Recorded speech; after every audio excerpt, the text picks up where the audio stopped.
আমরা বিএনপি শত্রু না। আমরা বলতে চাই বিএনপি ঐতিহাসিকভাবে তাদের শত্রু এবং মিত্রকে চিনতে তারা ভুল করেছে। তারা তাদের শত্রুদের দ্বারা পরিচালিত হয়েছে, পরবর্তীতে পুরো দেশকে, পুরো জাতিকে সেটার জন্য কঠিন মূল্য দিতে হয়েছে। এবং আজকে আমরা দেখতে পাচ্ছি জুলাই বিপ্লব পরবর্তী বাংলাদেশে যে ঐতিহাসিক সুযোগ এসেছে, যে সংস্কারের, যে রাষ্ট্র প্রকল্পের, যে নতুন বাংলাদেশের, সে বাংলাদেশ ব্যাহত হওয়ার মূল কারণ হচ্ছে আজকের যে বিএনপি তারা তাদের শত্রু দ্বারা পরিচালিত হচ্ছে।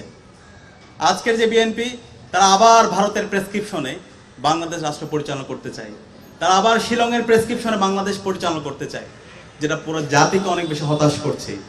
তো আমরা বিএনপিকে অনুরোধ করবো, এখনো সময় আছে, আপনারা সংশোধন হন। আমরা চাই এই জুলাই বিপ্লবকে আপনারা ধারণ করবেন এবং এই জুলাই বিপ্লবের আকাঙ্ক্ষাকে ধারণ করে এই নতুন বাংলাদেশ বিনির্মাণ করবেন। এই শত্রুর প্রেসক্রিপশনে যদি আপনি পরিচালিত না হতেন, তাহলে তো এই রাষ্ট্র সংস্কারের যে অধ্যাদেশগুলো আছে সেগুলো তো বাতিল করার কথা না। গুম প্রতিরোধ ও প্রতিকার যে অধ্যাদেশ, সেটা বাতিলের যৌক্তিকতা আমাদেরকে একটু বলেন।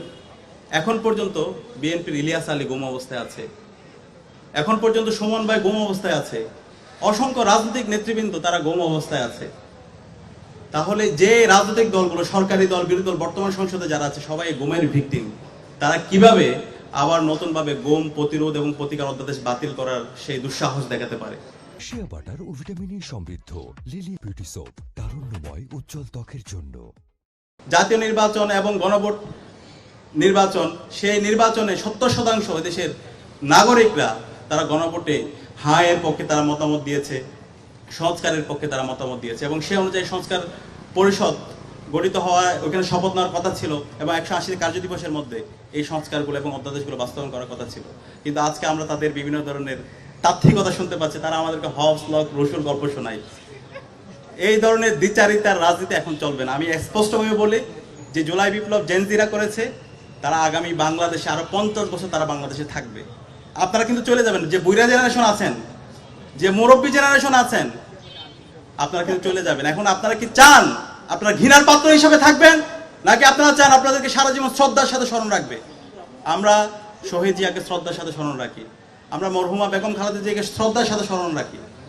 আমরা চাই তাদের থেকে আপনারা শিক্ষা নেন এবং আপনারা যে কথাগুলো বলেন তো নিজের পায়ে কোড়াল মারা। আপনাদের জন্ম হয়েছে গণভোটের উপর ভিত্তি করে। আজকে আপনারা এটাকে সাংবিধানিক বাধ্যবাধকতার কথা বলছেন। আপনাদের কথাগুলো আপনারা একটু শুনবেন। এই আপনাদের কথাগুলো শুনে সুস্থ মানুষ না, পাগলও হাসে। সুতরাং এখনো সময় আছে, আপনারা দ্রুত সময়ের মধ্যে এই অধ্যাদেশগুলো বাতিলের সুপারিশ করেছেন, তা থেকে আপনারা জনতার যে দাবি, শহীদদের যে দাবি, শহীদদের আকাঙ্ক্ষার আলোকে এই সংস্কার জুলাই সনদ বাস্তবায়ন করেন এবং জনগণের যে ম্যান্ডেট, সে গণভোটকে আপনারা মেনে নেন এবং মেনে নিয়ে সবাইকে সাথে নিয়ে একটা নতুন বাংলাদেশ বিনির্মাণ করেন। এটা খারাপ লাগে আমাদের জন্য, আমি শেষ করছি, যে এত রক্তের পরও 55 বছরে এত রক্ত দিয়েছি, জুলাই বিপ্লবে আমরা এত রক্ত দিলাম, এরপরে এসে আবার আমাদেরকে পিছনের রাজনীতি নিয়ে আমাদেরকে আবার ডিবেট করতে হচ্ছে, কথা বলতে হচ্ছে।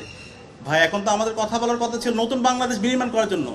আমাদের অর্থনীতি কিভাবে আমরা আরো শক্তিশালী করতে পারি। আমাদের অর্থনৈতিক কাঠামো ভেঙে দেওয়া হয়েছে, আমাদের শিক্ষা ব্যবস্থাকে ভেঙে দেওয়া হয়েছে, আমাদের সংস্কৃতিকে ভেঙে দেওয়া হয়েছে, আমাদের পুরো রাষ্ট্রের স্ট্রাকচারকে ভেঙে দেওয়া হয়েছে। সেটাকে কিভাবে নতুনভাবে পুনর্নির্মাণ করতে পারি, আমাদের যে পররাষ্ট্রনীতি সেটা কিভাবে আমরা আরো শক্তিশালী করতে পারি।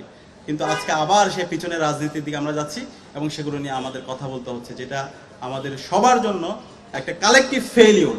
তো আমরা আশা করব আমরা বিএনপির শুভাকাঙ্ক্ষী হিসাবে আমরা তাদেরকে অনুরোধ করব, সময় আছে, আপনারা যে কমিটমেন্টগুলো দিয়েছেন এবং সবচেয়ে বড় কথা হলো জনতা যে ম্যান্ডেট দিয়েছে সেই 70% সেই ম্যান্ডেট, সেই রায় আপনারা মেনে নেন এবং এই নতুন বাংলাদেশ বিনির্মাণ করার জন্য সবাইকে একসাথে নিয়ে আমরা কাজ করি। আমরা আশা করছি ইনশাআল্লাহ আগামী বাংলাদেশ আমরা শহীদদের আকাঙ্ক্ষার আলোকে নতুন বাংলাদেশ, ইনসাফ ভিত্তিক বাংলাদেশ বিনির্মাণ করতে পারবো ইনশাআল্লাহ।